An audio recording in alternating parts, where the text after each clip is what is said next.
എട്ടാം ദിവസം നിയോഗം. ഈശോ വളരെയധികം സ്നേഹിക്കുന്ന ശുദ്ധീകരണ ആത്മാക്കളുടെ നീറുന്ന മനസ്സുകൾ അവിടുത്തെ തിരുരക്തം കൊണ്ട് ആശ്വസിക്കപ്പെടുന്നതിനായി പ്രാർത്ഥിക്കുക. ഏറ്റവും കരുണയുള്ള ഈശോയെ, കരുണയാണ് അങ്ങ് ആഗ്രഹിക്കുന്നത് എന്ന് അരുളി ചെയ്തിട്ടുണ്ടല്ലോ. ശുദ്ധീകരണ സ്ഥലത്തുള്ള എല്ലാ ആത്മാക്കളെയും അങ്ങയുടെ സദാപാർദ്രമായ ഹൃദയത്തിൽ ഞാൻ സമർപ്പിക്കുന്നു. അങ്ങേക്ക് വളരെ പ്രിയപ്പെട്ടരെങ്കിലും അങ്ങയുടെ നീതി പൂർത്തിയാകേണ്ടവരാണിവർ.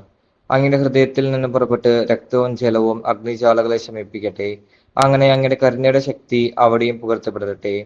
നിത്യനായ പിതാവേ, ഈശ്വര ദയ നിറഞ്ഞ ഹൃദയത്തിൽ സ്ഥാനമുള്ള ശുദ്ധീകരണത്തിലെ ആത്മാക്കളുടെ മേൽ അങ്ങയുടെ കരുണാകടാശം ഉണ്ടാകണമേ. ഈശോ സഹിച്ച കയ്പ് നിറഞ്ഞ ക്ലേശങ്ങളെയും ആത്മാവിൽ നിറഞ്ഞ അസഹനങ്ങളെയും പ്രതി ഞാൻ അങ്ങയോട് യാചിക്കുന്നു. നീതിവിധിക്ക് വിധേയരായിരിക്കുന്ന ആത്മാക്കളുടെ മേൽ അങ്ങയുടെ കാരുണ്യം വർഷിക്കണമേ.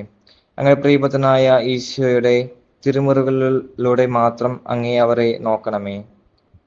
അങ്ങയുടെ ദയയ്ക്കും നന്മയ്ക്കും അതുവില്ലെന്ന് ഞാൻ ഉറച്ചു വിശ്വസിക്കുന്നു. ആമേൻ.